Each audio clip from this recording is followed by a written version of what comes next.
Alô, amigos, estamos de volta com aquela pergunta que está demorando para ser respondida e eu a formulo novamente no início deste programa.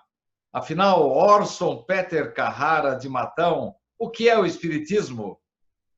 Que oportunidade valiosa estamos tendo de conversar com os internautas, com os telespectadores, e esse material ficar gravado, né? Porque o que é o Espiritismo abre uma perspectiva imensa para as nossas reflexões. Obrigado, TVCA, obrigado, Sidney. Realmente, a tecnologia atual nos permite esse registro de imagem e som. Imagine você se nós dispuséssemos de todos esses artefatos, esse adiantamento tecnológico, e tivéssemos hoje a oportunidade de estar conversando ou vendo uma gravação, assim como temos de Richard Simonetti, de Valdo Pereira Franco e tantos outros, né? Se formos recuar mais um bocadinho,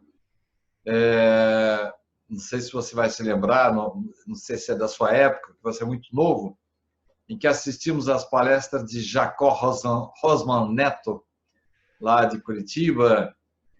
Enfim, esses baluartes que palmilharam, que, vamos dizer assim, abriram a mata para que nós hoje possamos caminhar com mais tranquilidade por essa estrada asfaltada que é o Espiritismo atual. Desde lá da época de Jesus, passando por Kardec, e depois pelos seus sucessores, todas as obras codificadas por Chico Xavier, e depois aqueles que o sucederam, né?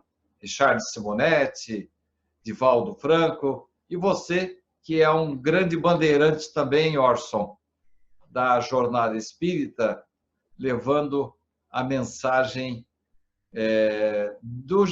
do cristianismo, de Jesus, para onde você passa.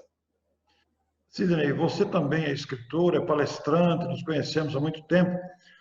E você, como eu, temos consciência do papel que nos cabe, né, como divulgadores, dada a grandeza da doutrina espírita, que, conhecendo o Espiritismo, a gente cria essa consciência do dever de levar adiante. Não somos melhores que ninguém, somos criaturas humanas iguais a todas as outras, com dificuldades, com limitações, com carências, mas imbuídos desse desejo de que o conhecimento esteja à disposição de outros pelo bem que nos faz, queremos dividir com todas as pessoas que nos partilham a vida. Já pensou se tivéssemos um vídeo conversando agora com Allan Kardec, né? Que delícia que seria, né, Orson? Já pensou fazer uma live com Allan Kardec, rapaz? Por aí. Orson, a pergunta que eu tenho para você agora, ela tem correlação com um assunto que não ficou muito bem resolvido em nossa gravação anterior. A pergunta que eu tenho para você agora é a seguinte: a semeadura é livre, mas a colheita é obrigatória. Isso aí é um prato cheio para você falar para mim a respeito desta lei universal. Não foi o Espiritismo que a criou, mas esse aforismo que, de uma certa forma, é conhecido já por todas as religiões, filosofias, mesmo pessoas sem religião nenhuma sabe que se semear mal, vai colher mal no futuro, é indefectível. Mas eu queria que você respondesse essa pergunta dentro de um outro contexto. Você está lembrado de uma história que eu contei para você, que o professor Sérgio Felipe Oliveira falou de um traficante que morreu, foi para o inferno, e que a sua mãe foi para o céu, e ficou aquele embate lá, se ela poderia vê-lo ou não vê-lo, e depois a reencarnação acertou essa questão aí. Mas Sérgio Felipe foi metafórico ou existe realmente o inferno espírita, Orson?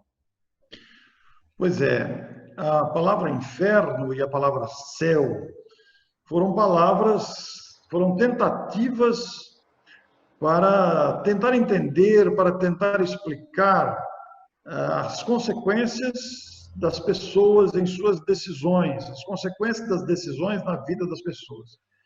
Porque, como você disse aí a frase, que não é invenção do Espiritismo, como você disse esse aforismo, esta frase muito conhecida que mesmo pessoas que não creem em nada aceitam que toda ação tem uma consequência, tem um efeito, não é mesmo?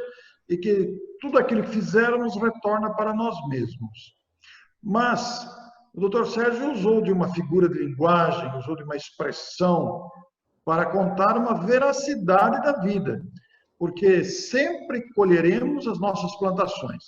Quem planta arroz não poderá esperar colher bananas ou batatas. Se ele plantou arroz, ele vai colher arroz. Agora, a mentalidade humana criou ao longo do tempo essas expressões, céu e inferno, criando inclusive a figura do diabo. A figura do diabo, aquele ser com rabo, com chifres, com um espeto, cutucando numa vasilha, numa panela de água fervendo, né? Seria uma forma de conter as ações erradas dos seres humanos. Então, se você fez isso, se você fizer isso, fizer aquilo, atentar contra a moral, contra a vida, né? Você vai para o inferno. Foi uma tentativa de tentar conter a agressividade humana. O céu, por sua vez, foi também uma tentativa de estimular a prática do bem e até barganha com Deus. Se você fizer tal doação, se você fizer, você pode comprar um terreno no céu. O homem sempre soube explorar a credulidade humana. Mas, na verdade, o céu e o inferno não existem. Não nesse sentido que se lhe deu. O céu para tocar harpas, o céu de ociosidade, de não fazer nada, quer dizer, você passa uma vida inteira e vai para o céu. E fica lá tocar harpa. Você toca harpa um dia, 2, 3, no quarto dia você fala, não tem nada diferente para fazer, não. Quer dizer, e essa ociosidade também de não se fazer nada, olhando o resto se arrebentar nas dificuldades aqui embaixo, é uma visão muito infantil. Na verdade, o inferno também cai nessa visão infantil. A pessoa cometeu um erro ou 2 erros fatais e está condenada ao inferno pela eternidade, como você comentou no programa passado. Você conhece uma anedota? Mas o Espiritismo vem... Desculpe interrompê-lo, mas você conhece uma anedota aí de um indivíduo que chegou lá no céu e estava tudo certinho, tocando harpa, estava uma delícia, tudo. De repente, realmente, ele ficou enfastiado daquela situação lá e ele perguntou assim, eu não estou gostando desse céu aqui. Não dá para me mandar lá para o inferno, não, que talvez a coisa seja um pouco melhor? E perguntaram para ele, aonde é que você pensa que você está? Pois é, conheço essa história. É uma anedota mesmo. Porque é uma figura. A pessoa que está sem fazer nada está no inferno da ociosidade, está no inferno do incômodo. Agora, o inferno, naquela visão que foi construída, seria um lugar de sofrimento eterno. Aqueles que nasceram em condições adversas, que foram abandonados pelos pais, jogados em lata de lixo, que foi criado na miséria, se transformou, não teve oportunidade nenhuma na vida e comete um ato insano, então ele está condenado ao inferno. E aquele que teve tudo na vida, tudo lhe foi facilitado, nasceu numa família abastada, teve todas as condições para estudar, então que diferença é essa? Que privilégio é esse? E nós vamos aprender com a doutrina espírita, com Allan Kardec, que o céu e o inferno são estados de consciência. Quer dizer, quem está com a paz de consciência, a paz do coração, está no céu, está desfrutando da tranquilidade própria construída com as boas ações, com o bom comportamento. Quem está arrependido, quem está com remorso, está no inferno. O inferno é um estado consciencial que já existe desde agora. Então a pessoa está amedrontada, a pessoa está arrependida, está com remorso, está torturada de aflições, está no inferno da consciência. O outro está tranquilo, está confiante, está resignado, está na aceitação das adversidades, está com a paz dentro de si, está no céu. Desencarnando ambas as situações, ambos continuarão. Se a pessoa desencarna, revoltado, desencarna, parte para o mundo espiritual cheio de revolta no coração, de mágoa, de desejo de vingança, ele estará no inferno de consciência. Aquele que desencarna com resignação, confiando em Deus, despertará naturalmente com tranquilidade, porque as condições de desencarnação, esse momento da morte e o despertar na vida imortal é muito variável. Por que que uns despertam em quartos limpos e arejados e são acolhidos com sorrisos acolhedores, enquanto que outros, conforme as descrições mediúnicas, despertam em lugares escuros, lodosos, fétidos, sentindo cansaço e dor? Por que essa diferença? Deus está premiando uns em detrimento de outros? Isso não tem nenhuma lógica, nenhum bom senso. E Allan Kardec, em o livro O Céu e o Inferno, elaborou 2 documentos preciosíssimos, baseados naturalmente na revelação trazida nos depoimentos trazidos pelos Espíritos. Um deles se chama A Passagem, que descreve este momento de transição da desencarnação. E o outro se chama Código Penal da Vida Futura. Aqui no mundo nós temos o Código Penal, que vai imputar limitações ou penalidades para aqueles que violaram a lei. Mas agora imaginemos o Código Penal de penalidades da vida futura. Que vida futura é essa? Olha, a vida futura pode ser daqui 1 minuto, pode ser daqui 10 anos, encarnado, pode ser no mundo espiritual, ou pode ser em outra encarnação. Como é que funciona esse Código Penal da vida futura? É a justiça divina agindo com misericórdia, fazendo que colhamos aquilo que semeamos. Se semeamos maldade, se semeamos violência, agressividade, maledicência, lesões de toda espécie, colheremos os efeitos disso. Se semeamos bondade, despertamos gratidão no coração alheio, vamos colher felicidade, vamos colher paz, e não aflições como colhem aqueles que manipulam nos bastidores, que fazem artimanhas, que fazem toda sorte de situações que infelicitam a vida alheia. Então, Sidney, o céu e o inferno, na verdade, não são locais, são estados de consciência construídos pela própria consciência da pessoa.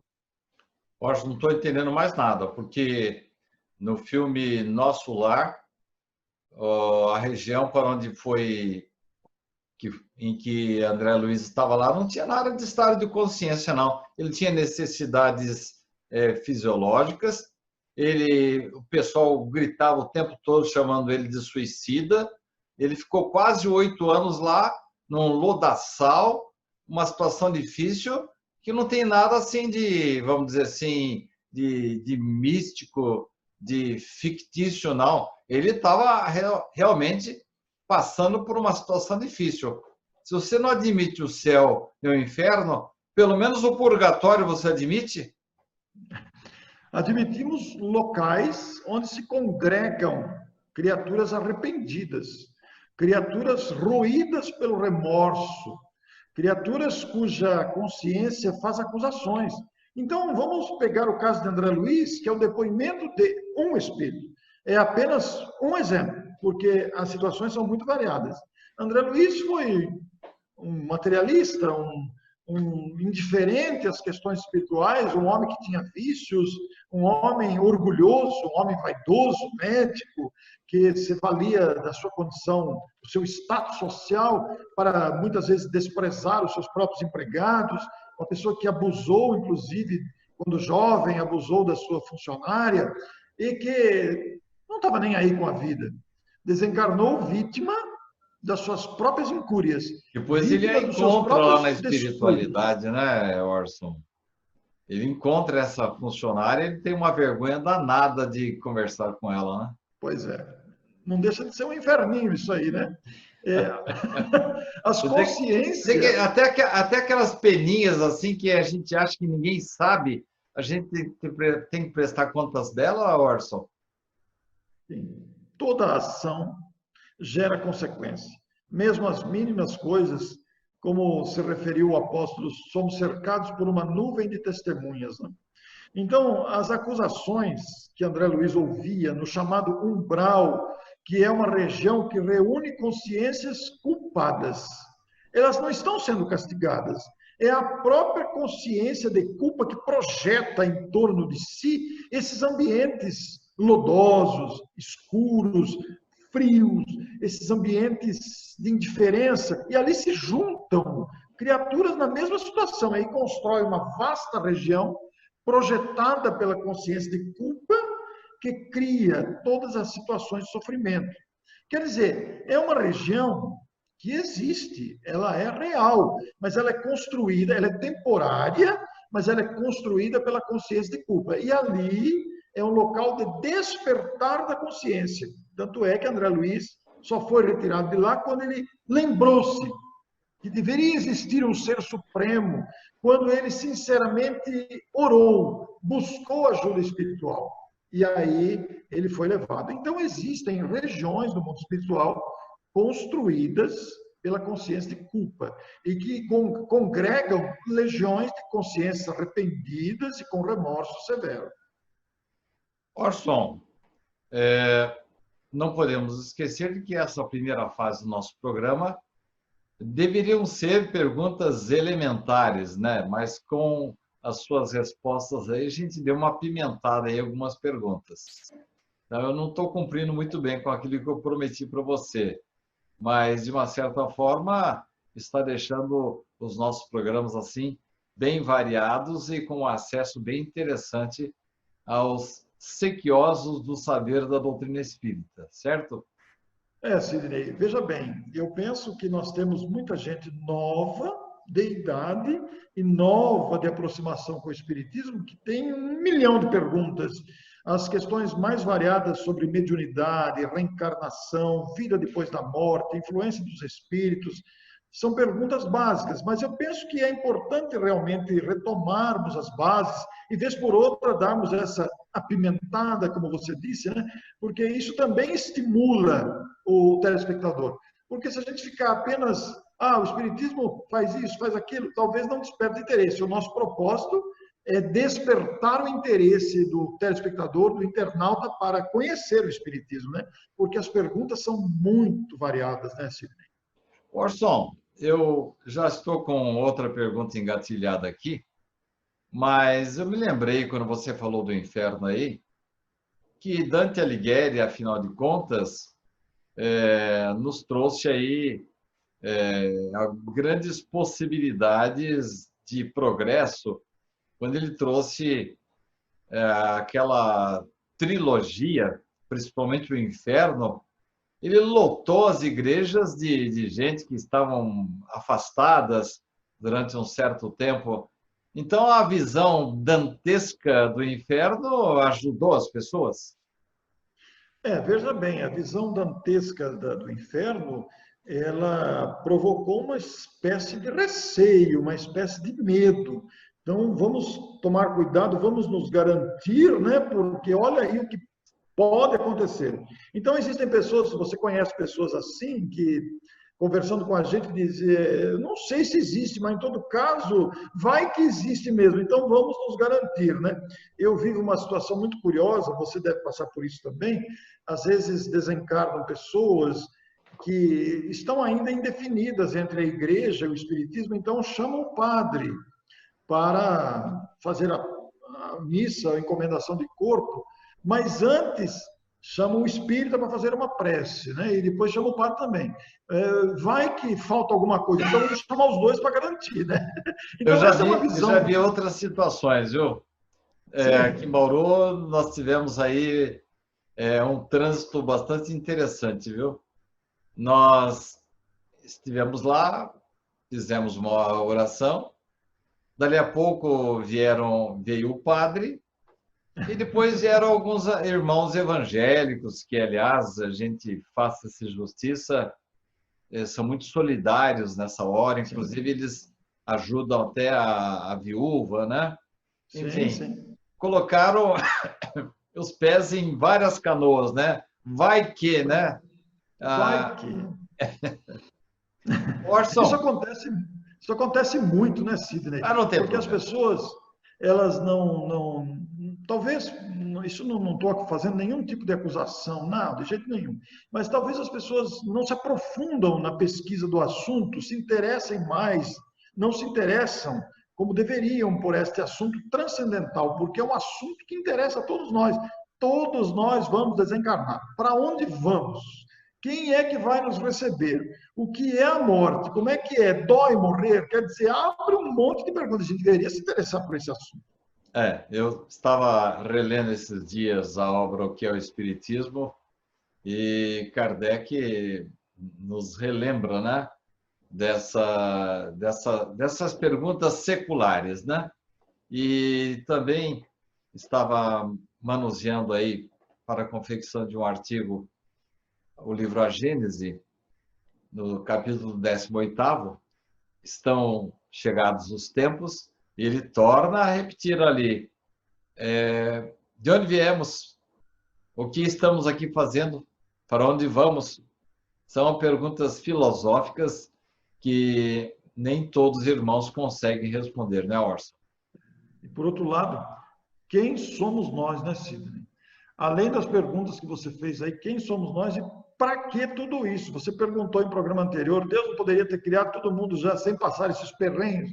Pois é, a sabedoria de Deus estabeleceu esta escalada evolutiva contínua, progressista, completa de obstáculos, justamente para a gente amadurecer. Entre elas está a questão da morte, da consciência, do chamado céu e inferno, os estados conscienciais, as consequências, a lei de causa e efeito. Quer dizer, é uma multidão de ocorrências. Né? Orson, estamos quase chegando ao final deste programa, mas agora temos uma pergunta assim bem levinha. Quando eu falo assim, você já coloca a pulga atrás da orelha, né? Ah, meu Deus do céu. Aliás, quando eu falava para o Richard, olha, agora veio uma pergunta bem elementar, ele já me olhava assim, com o rabo de olho. Afinal, Orson, por que sofremos tanto? É porque erramos muito em outras vidas? E quem não acredita em outras vidas, como é que vai se justificar perante o sofrimento, por exemplo, de uma criança que já nasce com câncer, já nasce sem uma perninha, ou já nasce com um problema aí relacionado com o fígado, né? Por que sofremos tanto, Orson? A dor, o sofrimento, são recursos pedagógicos para promover a evolução dos filhos. Deus se utiliza deste recurso para nos desenvolver a inteligência, para desenvolver o senso moral, para nos aprimorar emocionalmente, psicologicamente. A dor e o sofrimento não são castigos, são instrumentos pedagógicos para fazer a evolução. A dor pode ser, ou o sofrimento podem ser consequência de alguns equívocos, porque nem toda dor, nem todo sofrimento é consequência do passado. Muitas dores, sofrimentos e aflições são decorrências da teimosia de agora, da rebeldia de agora. Então, poderiam ser evitados se agíssemos com discernimento, com bom senso, com justiça, com amor, com fé, com gratidão. Mas a dor existe como instrumento didático de aprimoramento. E no caso daqueles que não acreditam em vidas passadas e constatam o sofrimento de crianças que já nascem com problemas genéticos sérios, graves, que comprometem muitas vezes a existência toda. Como compreender essa questão? Para aqueles que não acreditam e têm o direito de não acreditar. Nós não estamos aqui lamentando que você, porventura, não aceite a reencarnação, a lei de causa e efeito, as causas anteriores, mas nós convidamos você que considera isso uma bobagem, e mesmo aqueles que aceitamos e estamos sempre sendo convocados à reflexão. Pensemos que, se há essas diferenças de oportunidades, se há essas diferenças de vivência, Se há tantos extremos na vida humana, isso tem que ter uma razão. Isso tem que ter uma causa. Porque senão Deus perde o seu atributo de justiça e bondade. Que Deus é esse que castiga seus filhos? Seriam ocorrências de castigo? Isso não é compatível com a bondade e a grandeza de Deus. Não é compatível. Então, se Deus não promove o sofrimento dos seus filhos, por que existe o sofrimento? Existe uma causa. Uma delas é a necessidade de fazer a gente se mexer. A dor, o sofrimento, a dificuldade estimulam o desenvolvimento da inteligência e aprimoram a moralidade, estimulando-nos a paciência, a tolerância, a aceitação. Mas, se a causa não está no presente, se nós não fizermos nada que possa indicar por que estou sofrendo, que justifique o sofrimento, a causa há que estar em outra ocasião, em outra oportunidade. Então, isso nos leva a pensar na justiça da reencarnação, na coerência da reencarnação. Mas é preciso aprofundar os assuntos, porque existem muitos pesquisadores não espíritas, cientistas de renome internacional, que estudam profundamente o assunto. Então, a gente recomenda pesquisar, estudar a questão, raciocinar. Imparcialmente, você não precisa aceitar o espiritismo, mas pense na hipótese de que se a causa não está no presente, ela deve estar no passado.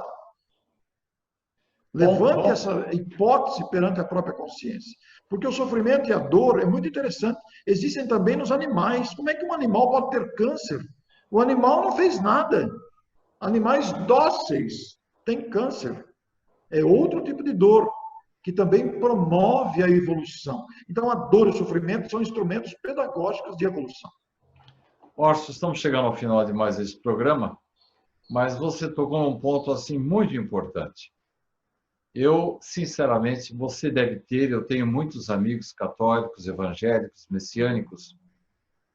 Eu admiro a fé, a persistência desses irmãos em suas filosofias, em suas religiões, é verdade, mesmo não dispondo do conhecimento que a doutrina espírita e outras filosofias nos oferecem, como, por exemplo, os livros de Ian Stevenson, sim, ou mesmo as conclusões de Banerjee. Bem, Orson, obrigado pela sua presença mais uma vez.